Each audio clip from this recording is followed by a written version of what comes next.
And we are live with the man himself, one of the most, I don't even know how to describe you, Dan. Controversial, smart. What do you like? I always prefer good looking. Good looking, No, just good, kidding. sexy. Good.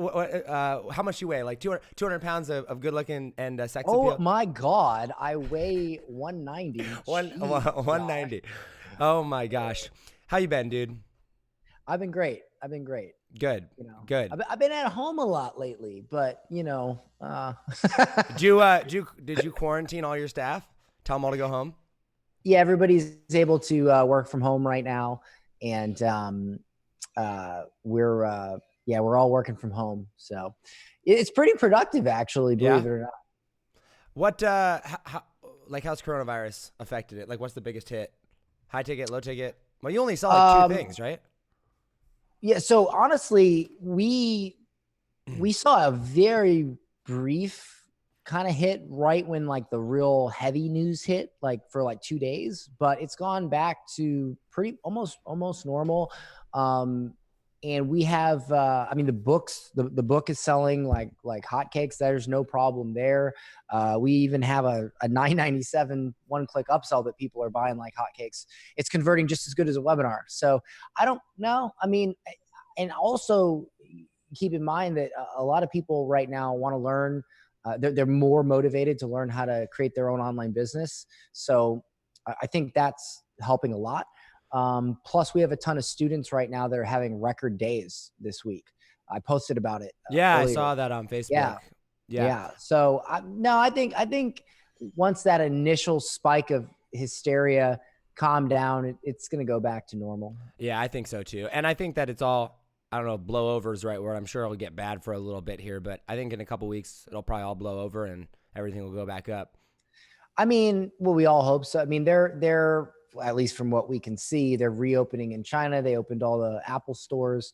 They're having parades in South Korea. But at the same time, those people, when they say, hey, stay inside, they stay inside. Right. Us Americans, we're a bunch of cowboys. And we're like, I saw that. So I live in Florida, which is like ground zero for people not listening. Right. Right. And, I'm over, like, we have Clearwater Beach, which is like right here.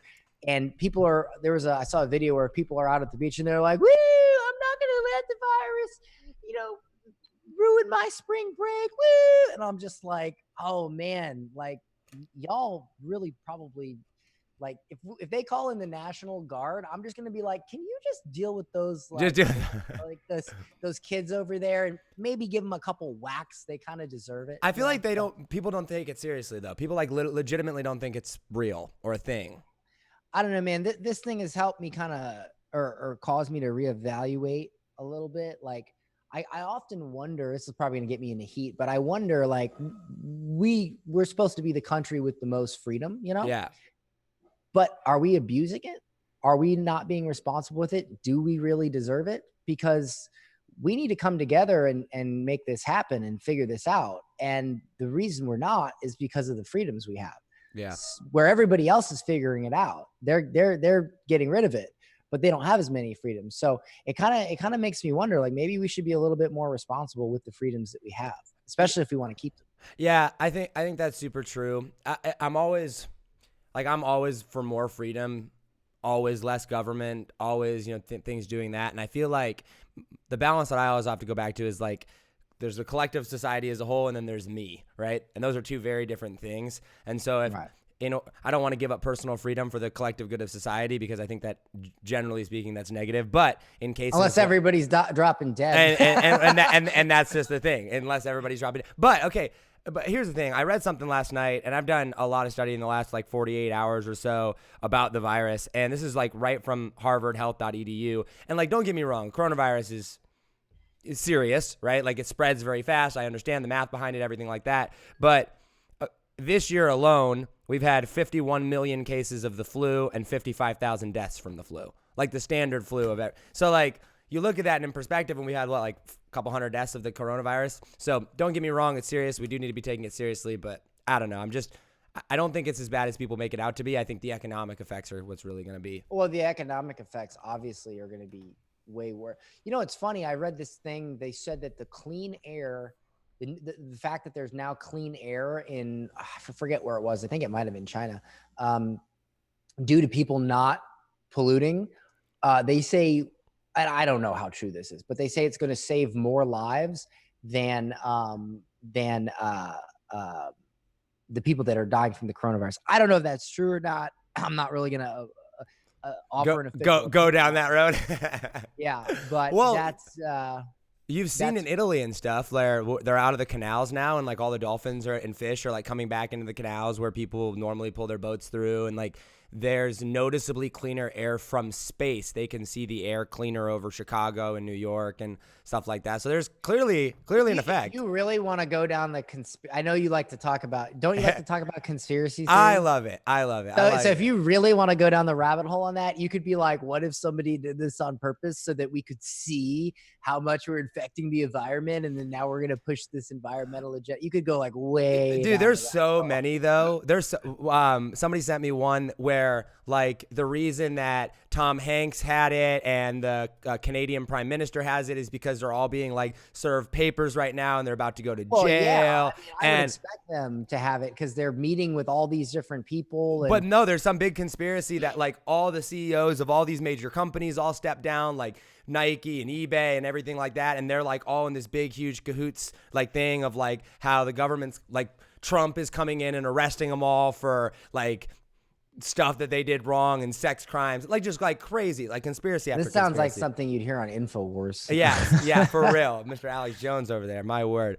Okay, let's talk about making money though. Yeah, marketing, making money. We're here to talk about your book, Digital Millionaire Secrets, which I've had multiple. I have 2 copies. One of them you actually signed, which is awesome.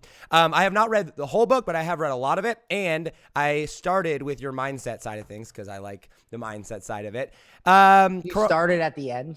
I didn't start at the end. I actually started at the beginning, read like 2 chapters, and then actually read like the table of contents. And I was like, oh, I wonder what Dan has to say about mindset.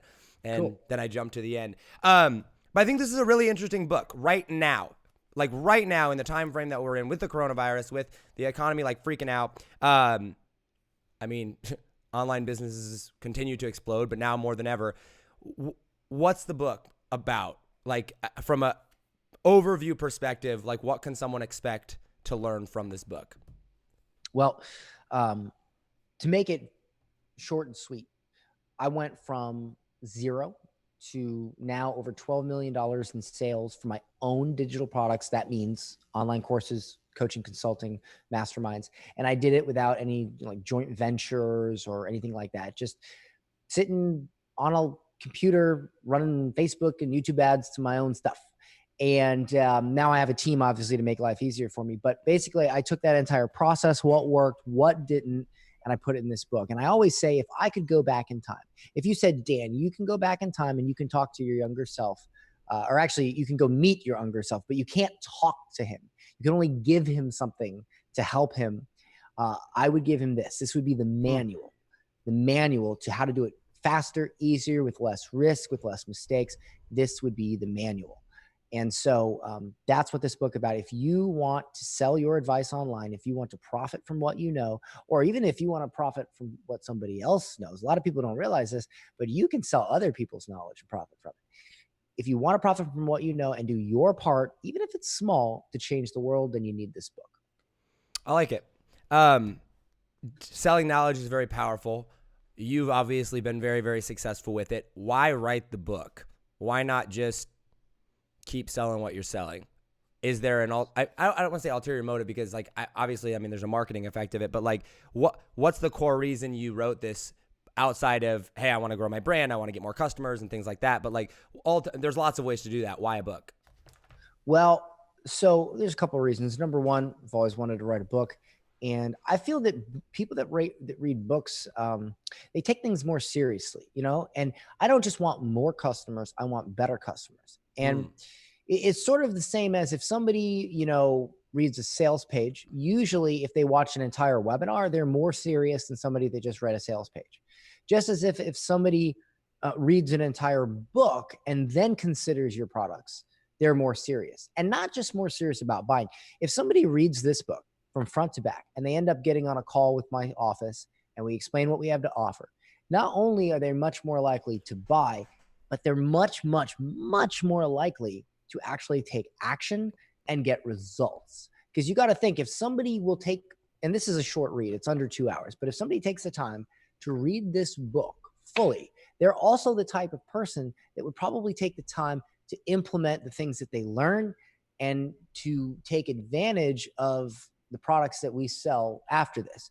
And so that's another reason that I wrote this book, is because not only do I want to spread my message to more people, but I want more people to be serious, take it seriously, and do something with it. And I think a book is the next evolution in that. I want to go back to like kind of before this book started and then come back to it. I think, there's a lot of people in my audience that know who you are, a lot of listeners of the podcast that have requested you to come on. And I think a lot of people have watched you evolve over the past couple years, right? I mean, you're a very different person than you were, say, you're very the same in a lot of ways, but like you've, grown, matured and everything like that, as we all have over the past couple years. What would you say are some misconceptions about you and about like what you do, your business, whatever, in the, I'm going to generalize here and say ClickFunnels, internet marketing world, that maybe aren't true, or that you wish the narrative was changed about you, that are different now? Maybe they were true at one point. Oh, wow. That's a great question. I've done about 30 interviews this week and I have not been asked a question like that. That's a great question. Good. All right. Well, good. Let me crack my knuckles here.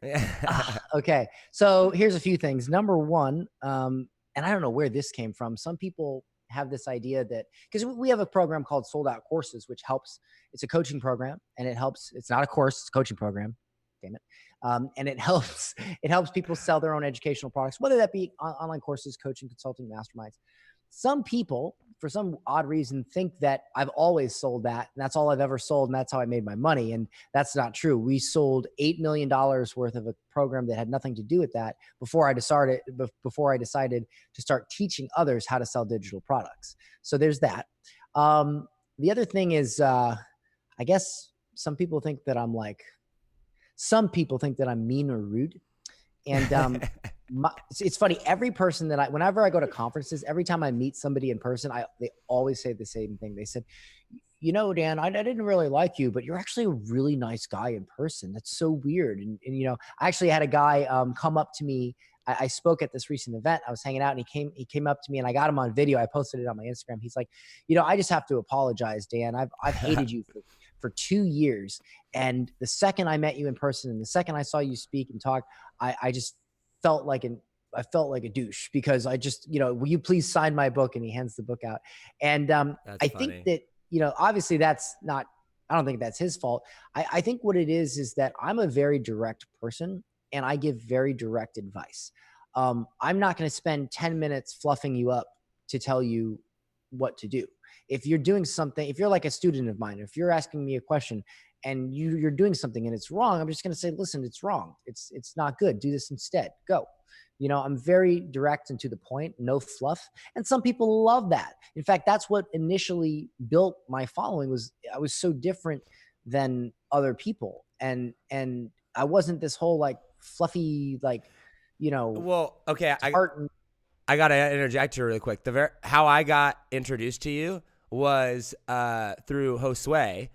And at the time, he had just gotten kicked out of your Facebook group and got sent a picture of goat balls.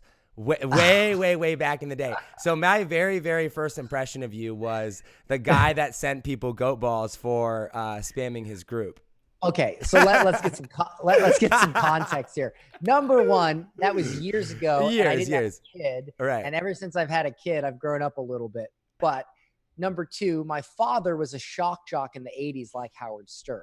So if you want to know where I get that sense of humor from, there you go. And number three, for context, this was years ago. I had a Facebook group and people would spam in it. Nobody likes spam. And I was sitting here thinking, all right, well, nobody is able to figure this out, right? Like everybody can't deal with the spam. So let me try to be a little innovative here. And so I thought I posted, and it was a joke. It was like a total joke at first. I said, hey guys, if you see somebody that's blatantly spamming in the group, Google a picture of goat balls and send it to them. And I was kidding. It was a joke. And it turned into this movement where literally our moderators did not have to do anything, because anytime somebody spammed in the group, the comment thread would fill up with all these creative pictures of goat testicles, and they would just leave the group. They're like, these people are crazy, and they would just leave. And so it worked. And I don't know if he actually posted spam, or if it was just a misunderstanding. I don't remember, but yeah, it was a very unique thing that I did, and it actually worked really well. But that was before I had a kid and stuff. I was, Yeah, before you grew up. Well, you almost changed your whole appearance. You like started wearing suits and stuff on stage, and like dressed up a little bit more. I mean, you've really evolved who you are. Where did that come from? Oh, that's a good. So I ran into Bart Allen Miller. Oh, yeah. He goes, Dan, he goes, you really need to dress better. and I go, and he's like a personal stylist. And I'm like, oh man, because dude, I grew up like, look at this. Like, I grew up a musician. Okay. Like I was wearing Metallica shirts and just not caring. And, and I was making millions of dollars not caring. So I was like, why should I dress better? And I'm going to be 100% honest with you. He goes, well, let me just take you go shopping here. Just let me dress you. If you don't like it, you don't like it, but just try it. I said, okay. So he gets me set up with some suits, right? I'd never worn suits except at a wedding. Right. So I go and I get them, and he's like, now this is what's really important. You have to get them tailored. Go to this tailor, do this exact thing, this exact type of cut, da, da, da, da, da. So I go and I do it, and I look at myself in the mirror and I go, wow, that looks really good. And so now, and it just sold me, and I was just like, and I just got into it. And now I don't even go, it's very difficult to find me going to anywhere out without looking super dapper. I just kind of got into it. So, I mean, that's really it. So you actually like it now, though. Yeah, I know. I do like it. I like it so much that, ironically enough, when I'm at a nice bar and I see somebody wearing a Metallica shirt, I'm like, dude, put on a nice shirt. And then I'm like, wait a minute. Yeah. You're turning into Barney Stinson over there, dude. Yeah. Wear a suit. Okay. Do you think your directness, though? Because I think that one of the things that I've seen a lot of people, and I always laugh, right? Because I've watched you for 3-4 years, whatever it was, right? So I came into your world right when you had passed your first $1 million mark, like right around that time when you got the first 2 Comma Club award. And I think one of the things that a lot of people always accused you of was, oh, the only reason you were successful is because you were selling a course to the ClickFunnels group. The only reason that you were successful. Oh, that's a new one. I haven't heard that one. Oh, really? Oh, yeah. That. Well, I mean, but that's like saying the only reason you were successful is because you effectively sold your product to your audience. Right. How dare you? Right. Like, the reason that you're successful is because you can create controversy and you don't care if people hate you, things like that.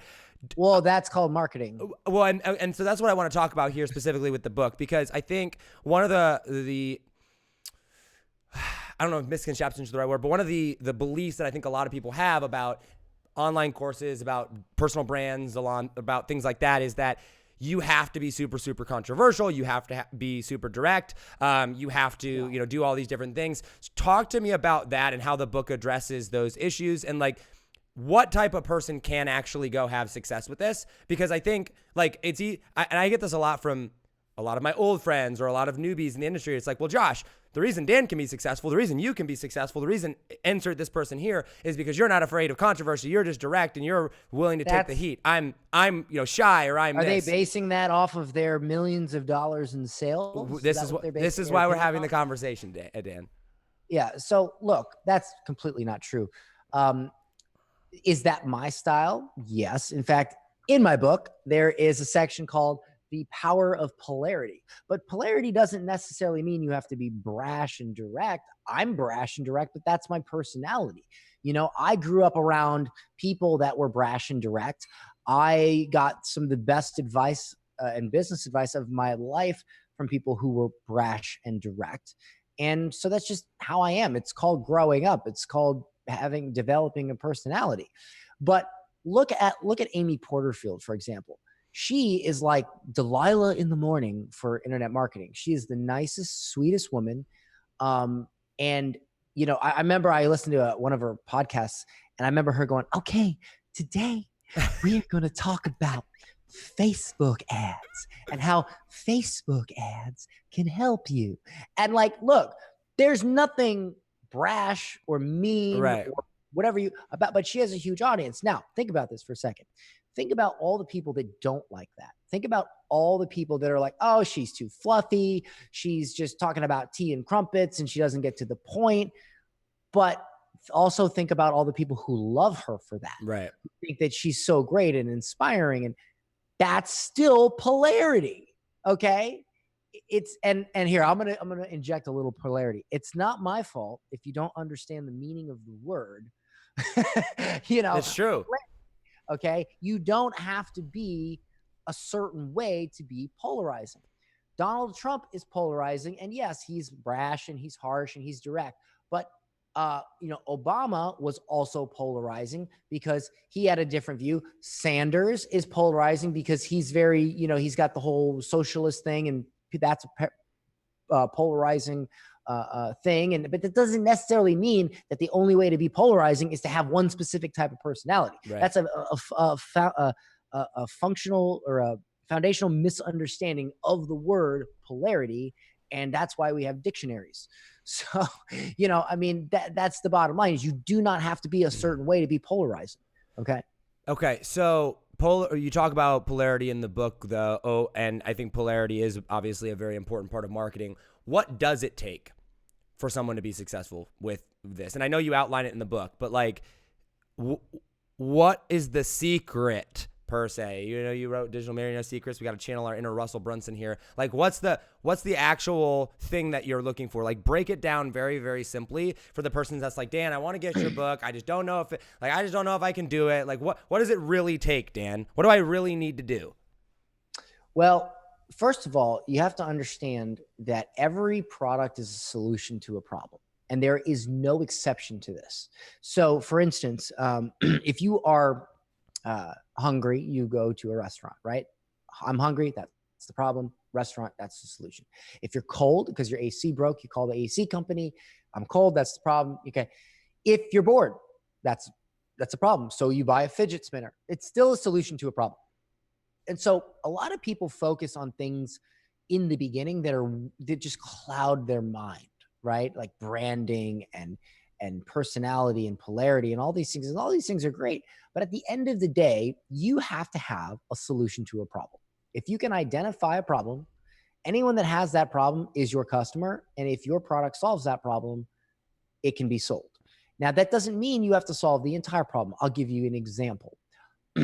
My sold out courses program. Because I've sold $12 million worth of digital products, I've learned everything there is to learn, or at least major categorically everything there is to learn. I learn every day, but I'm saying categorically, I've learned everything. Everywhere from finding your course idea to pre-selling your course to live webinars, automated webinars, high ticket sales, customer service, dealing with chargebacks, hiring, focus, all of this stuff. And so I'm able to offer a product that solves the entire problem for the entire journey of selling digital products. That doesn't mean that if you are good at one thing, like for instance, let's say you're good at call setting. Let's say you're good at sales. Let's say you're good at customer service, right? You can sell a program on just that one component because it's still a problem and it creates a solution.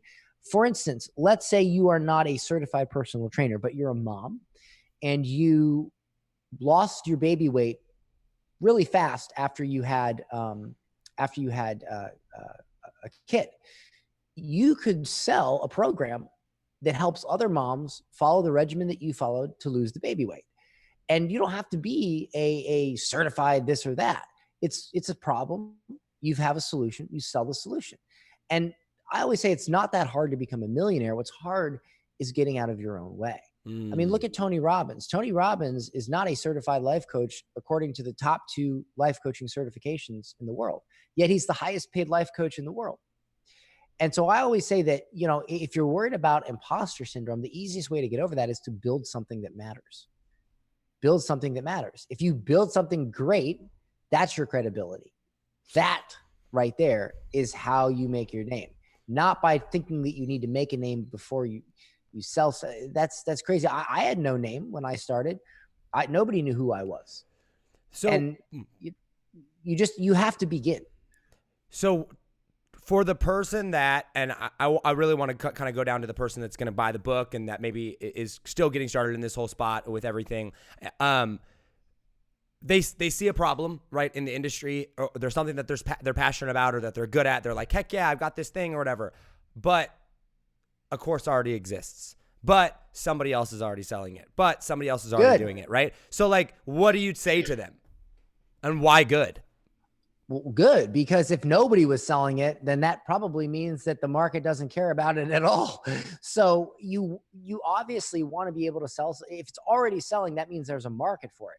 And you got to remember, people that have problems, they're going to resonate differently with different people. And at the same time, they are going to buy multiple products. The idea that if somebody else is selling it, you shouldn't sell it is nuts. It's just nuts. Okay.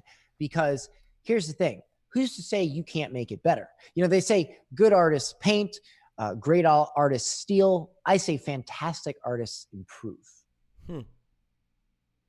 Interesting. Are you a fantastic artist? Well, I would ask my students that. I would not comment on that. I let them answer that question. But I've created several millionaires and thousands of people that have hit six figures. So, and I'm one of the ones that have hit six figures. I'm a huge fan, by the way. I mean, I own everything but your mastermind. Fantastic, I'll take it. I think you're I think for what you do, you're fantastic. I want to go back to the controversy thing though, real quick here. I feel like we need a good story. What's the most what's the controversial thing that you did that gave you the most backlash? Like controversial thing that gave you the most backlash. Yeah, like you did, or you posted, like you did something, because like I saw your Halloween video, right, that you did, or the Halloween video that you did. So here's the funny thing. That didn't get any backlash at all. Dude, this is the weirdest thing ever. So I filmed this video, right, for Halloween, okay, where I dress up as the Joker, and I take my assistant, dress her up like Harley Quinn. And as you know, Harley Quinn is always dressed extremely provocative, very provocative, because that's Harley Quinn. Right. And that's the character, right? I'm not going to not dress her, nor would she not dress that way at the expense of interpreting the character properly. Right. Just because people are butthurt about it. Right. You know?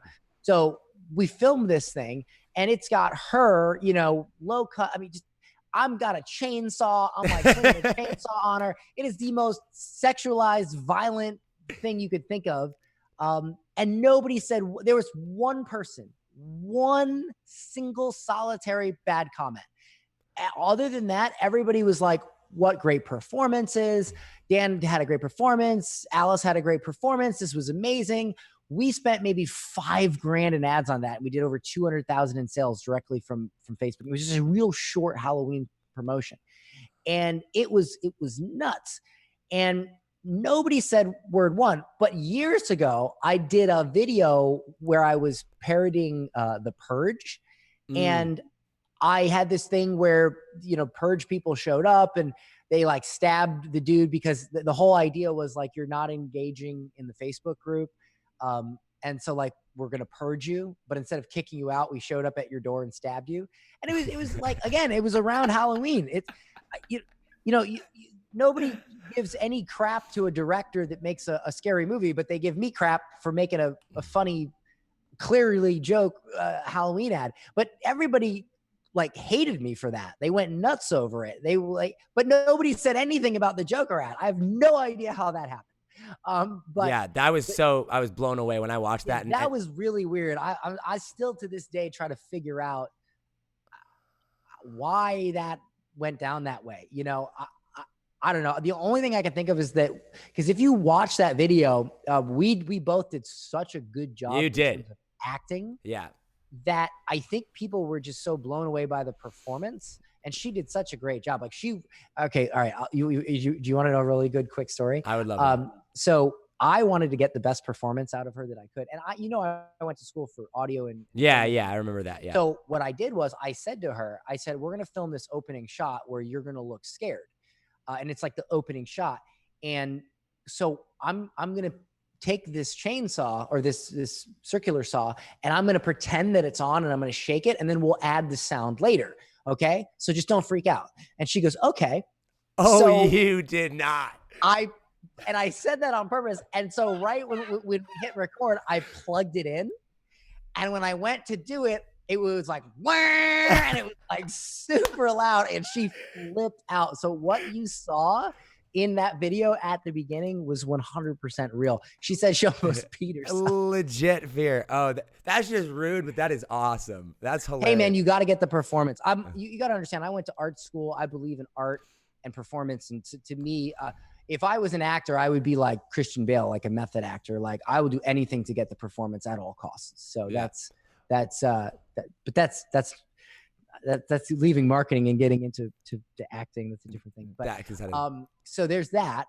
There was a few controversial moments. But I know you're a Trump fan, right? Yeah, I'm a pretty controversial person.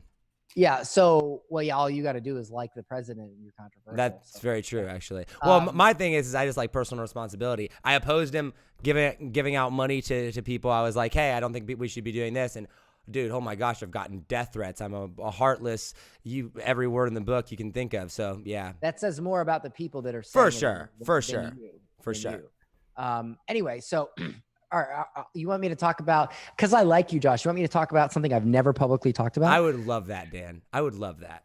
Okay, I'll do it on one condition, that you really push my book hard. How about that? All right, how about this? You don't have affiliates, which I wanted to ask you about for it, but I will hit my whole list with this interview. So here's the thing. I don't have an affiliate program, but we have created affiliate links for the book for very select people. But I only want to do it for people that are actively going to promote, and here's why. It's because with the free plus shipping book and all that and the upsells, if you are an affiliate and you log in and you look at your stats, the stats are not accurate in Backpack right now. You don't even see the audiobook sales. So we have to, at the end of the month, pull a CSV report and manually calculate the commissions to make sure you're getting paid correctly. So if you've only selling 5 or 10 books a month, it is not worth it for us to take the time to log in, do all that. And, but if you're really pushing it and you're selling hundreds, we'll take the time to do that. And I'd imagine you'd want us to do that so you get paid the proper amount. So if you want, I can get you an affiliate link if you promise to I'll text Dallas and we'll get it set up. I'll hit my list with the book. We'll promote out this interview hard, and I'll all right. We'll run some traffic to it. But cool. Affiliate link or not, pay me with this story. Make it good. I want to, whatever you're about to talk about. Now I'm intrigued. All right. Are you sure? Are we live? No. Well, yes. Yes, we're live. This one is this particular one is pre-recorded and it is going to go out and stream so that we can run ads to it, because I wanted to run ads to it. So this particular episode, normally it's live, but this one's pre-recorded and we'll stream it as live. Okay. So, do you remember the cookie stuffing controversy? The cookie stuffing controversy? Oh my God. Josh, wait, by you? Yes. No. Are you kidding me right now? I don't think I'm going to give you this gold story of what really happened. You don't even remember this. You don't remember when this whole thing happened, that they said I was cookie stuffing or whatever? Oh, with affiliates. I thought you meant like legitimate cookies. Oh, I know 100% what you're talking about. Cookies with the affiliate trackings and stuff. Okay. So we're I don't know. We're talking about controversy, and you just say cookie stuffing. The real story behind that? I would love to know what happened. All right. So and just really quick for context, guys, cookie stuffing it happens when you do affiliate stuff. Cookies are basically the thing that tracks you, that go through funnels and upsells and things like that, so you know who goes where, so you get credit for stuff. Right. So all right, I'll tell you this story. So I used to be an affiliate for V2 Sigs, and let me just quickly explain what cookie stuffing is. When you click on a link, it says, "Hey, I've referred a sale," right? Or I've referred a click. When you cookie stuff, it means you put a cookie on a page, and if somebody visits that page, it counts it as a click. And why a lot of people do that is because, let's say you go on somebody's page, you consume their content, but then instead of clicking their link, you just Google it.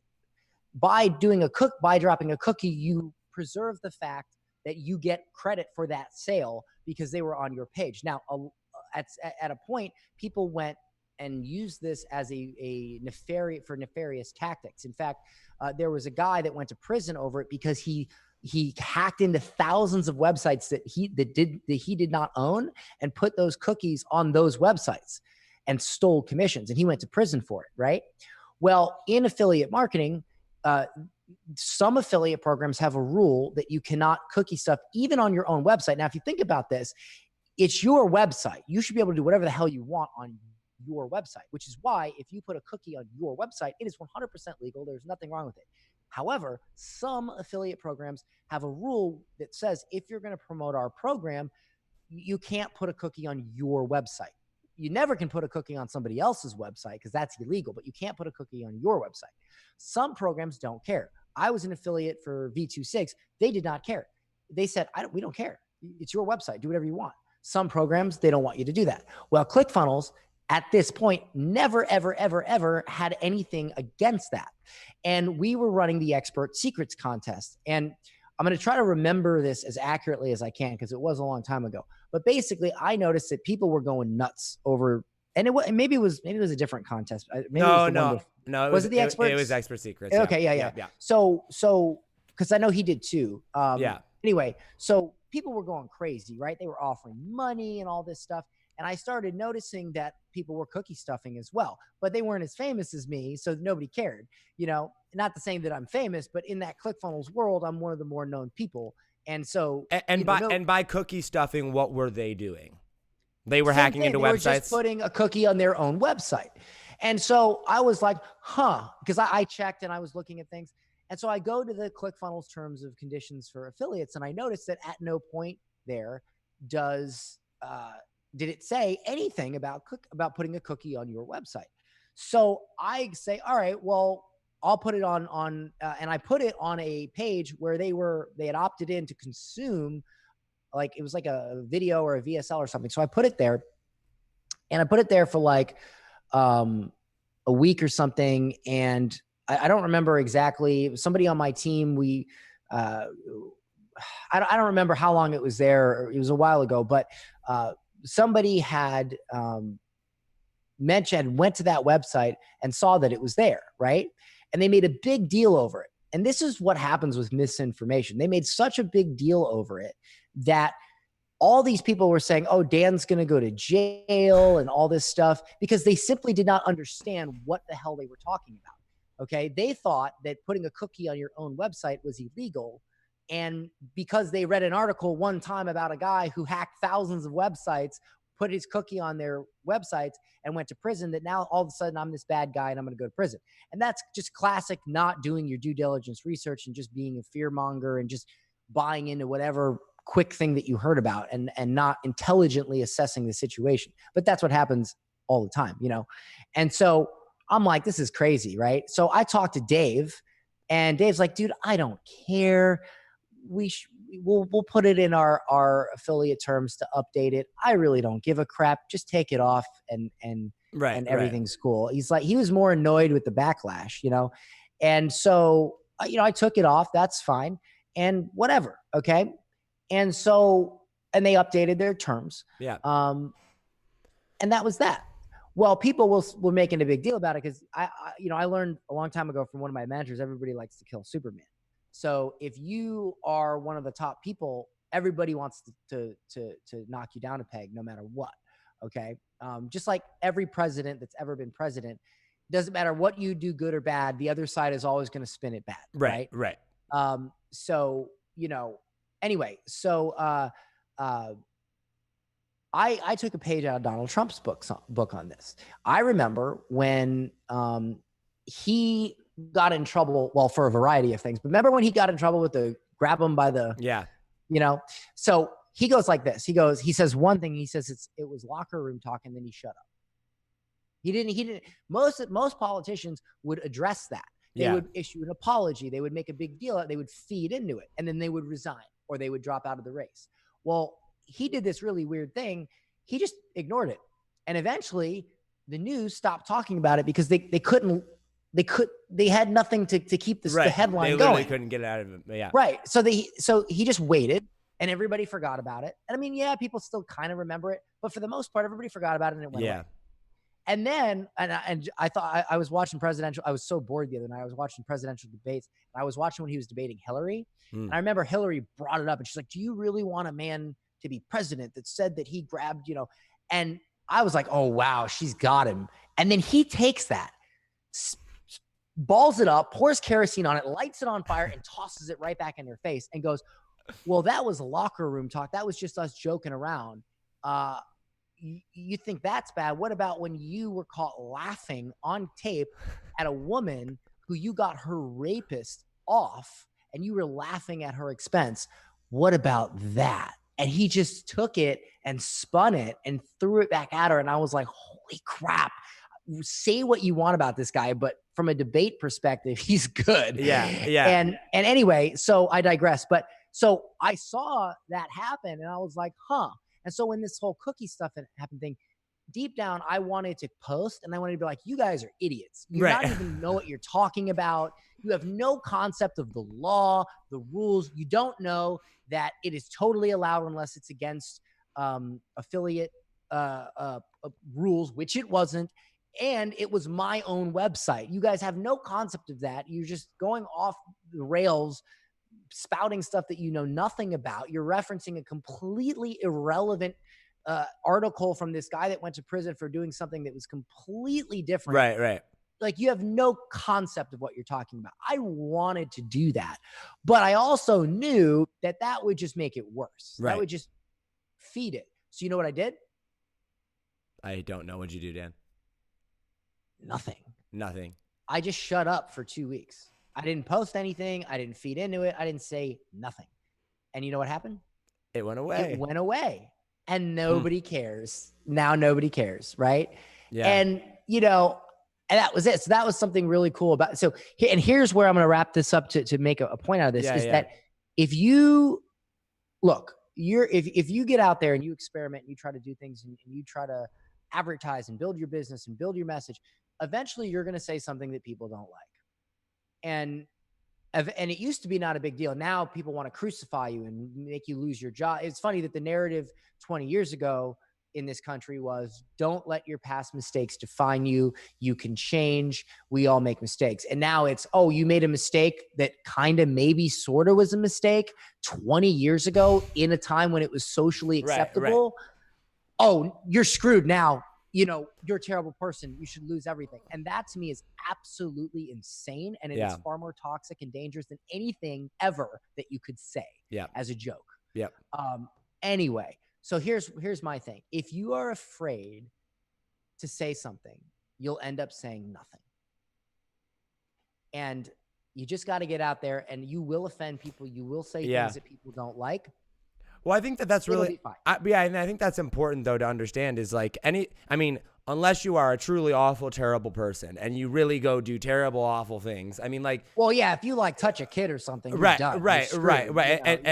And you deserve it at that point, right? Yeah. But like, there's obviously exceptions. Right. But if you have something that goes down, you say something controversial. I mean, you've said a million things controversial. I've said a million things controversial. Life will go on. Don't feed into it. Don't give them the fire that it is. And I think that if people understood better that that's how that works, they'd be a lot more likely to actually go out and state what they believe. I've always just said that if you're afraid to cause controversy, you don't believe strongly enough in whatever it is that you believe. Well, that's a very good point. So okay, I want to be respectful of your time here. I do want to wrap it up. One more question here about the book. What would you say when you sat down and wrote it?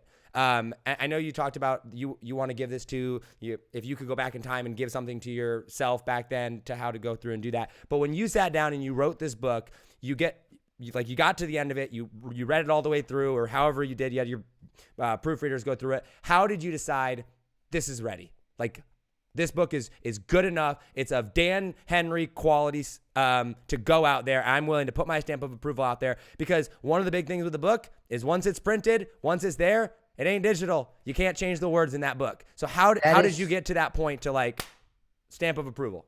So that's a very good question. You're a real good interviewer. Can I tell you that? Thank you. I appreciate that. You should be on like one of them Fox News things or something. Yelling at congressmen. Maybe if I was allowed to yell at congressmen, I think I'd get kicked off of Fox News.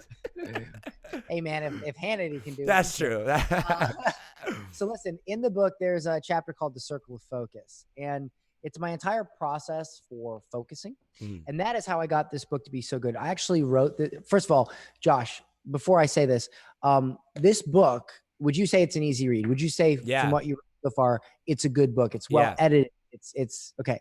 It's very easy to understand. So I wrote this book in 30 days. And here's why, and here's how.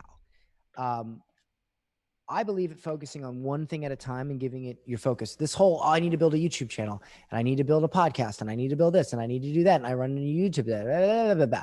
You're giving a minuscule amount of effort to all those things. You cannot give 100% effort to two things. It's physically impossible. Yeah. Oh, I have 3 businesses. That's not something to brag about. Yeah. You know, the only time you should have more than one business, or you should be doing more than one thing, is if you've mastered that one thing and you've delegated it, outsourced it, had your team do it, whatever. So when I wrote this book, I basically locked myself away in my house for weeks and wrote it because everything else in my company was smooth, delegated. So my process for this was, you know, I would either speak it or write it into, you know, into like dictation. I would dictate it. I'd have my assistant then clean it up. She'd send it back to me. I would read it and clean it up a little bit more.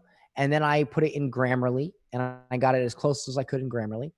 And then I sent it over to my editor, Lori, and we went voxing line by line, back and forth, the whole book, and made sure every line was perfect. Then we sent it out to a bunch of about 5 or 6 proofreaders, got it back from them. Then we took it to my formatter. She went through it as well, and we made multiple edits. And then we looked at, I got feedback on various things from multiple people. I discussed, well, you know, I would look at it and be like, well, is there anything missing? Like, do you have any questions? And I would just, I had a small group of people that were reading the book and giving me feedback. And as they said, well, yeah, this is great, but I kind of wonder this, or I kind of wonder that, or well, what about this?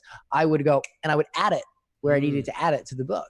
And then I sent out some preview PDFs to some people. Yeah, and I remember that. I did that same process over again until essentially everybody in the process was like, this thing is amazing. There's not, I can't say a bad word about it. And then I knew it was done. That's awesome. That's awesome. Attention to detail. I love it, man. All right. Where can people go get the book? DigitalMillionaireSecrets.com? What is that? They can get it at DigitalMillionaireSecrets.com, and it's free. You just have to pay the postman. You just pay the shipping cost. We've covered the cost of the actual book. And yeah, I saw the picture that you had in your office. You had like so many of them, just like stacked floor to ceiling. Yeah, I think, well, we could only stack, we ordered 5,000 as the initial order. And you definitely want to get your book now, because if you get it now, you're going to get it in a few days. If you wait and we run out, we have to order a new batch. It's like 3 weeks to print those. So we're looking at that. We're gauging when we need to make the next order. But and we've sold almost the 5,000 copies. Nice. Congratulations. And yeah, thank you. But unfortunately, with making the next batch order, there's some issues because of the virus, and you know, so it might take a little longer. So you definitely want to get the book quickly. But yeah, we could only stack 300 books up on that thing without it falling down. So that does not fully represent all that we have. It was all that we could stack without it. It actually fell down once. But that was the most we could stack safely. Cool. All right, man. Well, I want to respect your time. I appreciate you coming on. Real quick, I want to do some rapid fire questions. Guys, we will put Digital Millionaire Secrets down below, the links to everything in the audio, in the video. So if you want to go get your copy, go do that. It's a great book. I have 2 copies of it. One is actually signed by Dan, because I saw you at Funnel Hacking Live. So go get the book, check it out. You'll be seeing your emails as well. We're going to blast that out. All right, a couple rapid fire questions for you here when we wrap up. I know you don't fly. Why? Right. Well, because I was in 2 near plane crashes in the same day years ago, and that kind of messed me up. So you never fly again? No, I flew once after that. So this is what happened. I was on a plane. We hit a 120-foot air pocket. I was in the bathroom. The plane hit. I cracked my head on the whatever that ceiling is What? above in the bathroom, cracked it, slammed back down on the toilet. I'm lucky I still have my. I went back out into the area. There were children upside down in their seats. There was food everywhere. Masks were deployed. I don't know if I'd call that a near plane crash, but it was super scary. Yeah, no kidding. Yeah, we land in Miami, and then we take a small plane from Miami to Tampa at night during a terrible thunderstorm. So the whole plane ride was like just a roller coaster. We get down to Tampa. We're about to land. All of a sudden, the plane careens to the right, and the wing almost touches the ground, and then we slam on the ground, bounce up, slam, bounce up, slam. And I'm like, what the hell? What had happened was the pilot had passed out right at landing, and the co-pilot had to take over. And ever since then, I've just been just not about flying. I did it once because I absolutely had to, and they almost kicked me off the plane. I was flipping out. I was having terrible anxiety attacks. They gave me 5 Jack Daniels for free to calm me down, and I was still stone cold sober when I got off the plane. Dang, you just smoked some weed during that time. That's how you calm down. I didn't smoke weed then, but Then. but yeah, now I probably. Well, I don't know. That would probably make it worse. That would probably make. Yeah, probably so. Yeah, probably make you paranoid. Yeah, I'm like that. I haven't had any bad experiences, but helicopters. My brother died in a helicopter crash, and then Kobe Bryant died in a helicopter crash, and I'm like, I think I'm done with helicopters. I've never been on a helicopter, and that I will never get on one. That to me is worse than a plane. At least a plane can sort of glide down. Yeah. But a helicopter is just like, you're done. If the engine stops, it just drops. You're done. Right. No, thank you. Yeah. For real. Okay. If you ever had the chance to go to outer space, would you go to outer space? You can come back. No. You can come back. No. No, really? I don't like to fly. You want me to like leave the stratosphere? I don't know. I think it'd be good perspective. Who knows, Dan?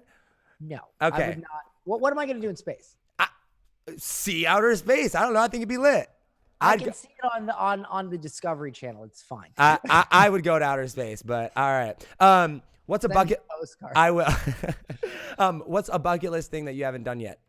That you want to do? A bucket list item or a bucket list thing that you want to do that you haven't done in your life yet? Buy a 50-ish foot yacht and go for a month or two at a time out on the open ocean. That's right. You told me this at Funnel Hacking Live. Your goal is you just want FU money so that you can go out on your yacht. Yeah, I mean, I think I have like screw you money right now. Yeah, but I don't have FU money. Yeah. Well, my goal is to do as well as I can with this, and then take the cash I make from it and invest it into what I call colostomy bag money. And that is old money, meaning it's a way. See, like digital marketing is new, right? Yeah, and it changes. Real estate, stocks, things like that. That's old money. That's money that people have been making for generations. Right. And I'd like to be able to learn how to make money with that so that, you like right now I have to have this business to maintain my lifestyle, to feed my, to help my employees, right, families.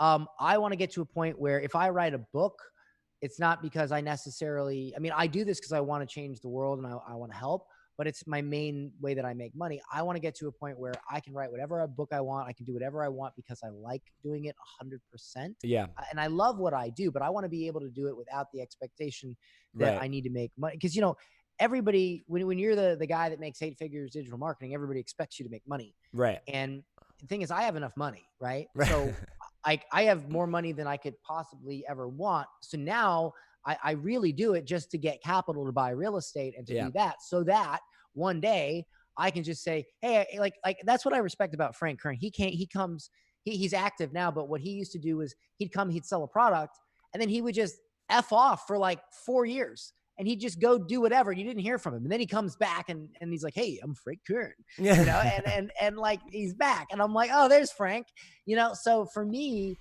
I want to be able to do that. I want to be able to take a 2-year break. Yeah. And I'll see you guys in 2 years. I'm going to go travel the world. I'm going to go do yacht stuff.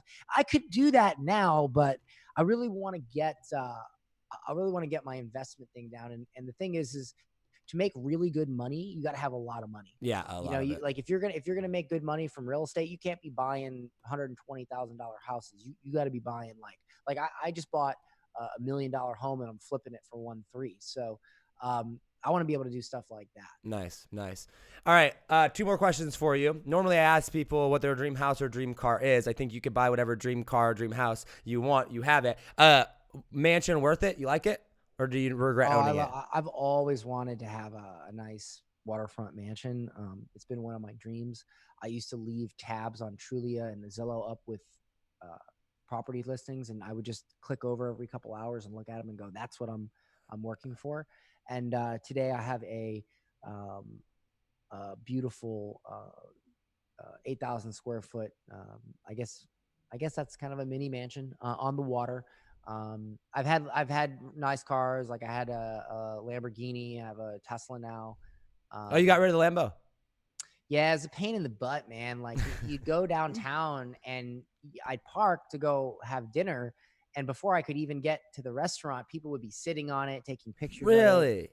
Yeah, and it was just it's if you had it in Miami, it probably wouldn't be a big deal, but here Yeah. people like flip out over Huh. it and it just was not enjoyable, man. Yeah. It was just like now what I used to do is I used to go down to the park, the kids park, and I'd let kids take pictures with it. Oh, I'd let them get in the car that's and take awesome. pictures and stuff. And that was actually really fun. But that was like the funnest thing I had with it. Yeah. And by the way, if you think that it's a chick magnet that you can get women with it, that's not true. They don't, dude. For the most part, unless they're into cars, they don't even know what it is. The men Are the will ones dude, the men and the kids will, if there is a girl looking at that car and she's like, hey, and then a man or a kid will just push her aside and be like, dude, and then like, so. Oh man. All right. Yeah. All right. So last question for you here. Fast forward to the end of your life. You're on your deathbed. I want you to, all your money's gone, your success, your fame, everything is gone. However, every single person that you've affected and touched either directly or indirectly throughout your life, you get to leave them with one final message. What would that message be, Dan? Oh my God. What the hell kind of question is that? It's a very, very profound, deep question at the end of an interview. Oh man, I might need another cup of coffee for that one. We'll have to have you back on for another interview. We can talk. Yeah, I mean, I can go deep. I know but, you can. I've had that conversation with you. Yeah, I know. Let me think. Oh man, I feel like in order to properly answer that question, I would have to give it the time to think about it that it deserves. But, oh man, what would be the one thing? I would probably say focus. I would say all the things that you complain about or the things that you worry about or the things that you hate or the things that you let make you depressed, ask yourself if it really is worth it. Because when you get to where I am laying on my deathbed, trust me, all that stuff doesn't mean a thing. And don't miss life because you're busy worrying about things that don't matter. Look at that. Dan Henry can go deep, guys. Dan, thank you so much, man. I really appreciate your time coming on here. Digital Millionaire Secrets, everybody. We're going to link it down below in the description. We'll blast it out in the emails as well. Get your copy of it. It's well worth it. And here's my promise to you. If you buy the book, you go through, you don't like it. I'm sure Dan probably has his guarantee as well. But if you don't like it, you buy it with me. I'll refund your money to pay the whatever it is, that $9 for shipping. We haven't had a single refund. Yeah, it's going to be awesome. Any last words, Dan? Last words. So here, I'll give you last words about why I wrote this book. How about that? Okay, let's do that. I like that. I wrote this book because we live in a world where it is socially acceptable and encouraged to spend $70, $80, $90, $100,000 on a 4-year education that get ourselves in student debt before we even get our feet out into the world, all to wait 4 years to maybe, just maybe, get a $50,000 a year job, but likely will end up working at Chili's instead. And that is not okay. And there are millions of people out there that have knowledge, even small entry-level knowledge that can help change someone else's life, even in a small way. And if our formal education system will not raise the bar, then by God, we will do it ourselves. And if you want to profit from what you know and do your part, even if it's small, do your part to help change the world, then you need this book. I love it. I love it. Dan, Henry, thank you so much, man. I appreciate your time. Yeah, thanks for coming on Think Different Theory. Awesome, man. Cool. As always, hustle, hustle. God bless. Do not be afraid to think different, because those of us that think different will be the ones that change the world. I love you all, and I will see you on the next episode. Take it easy, fam. Peace.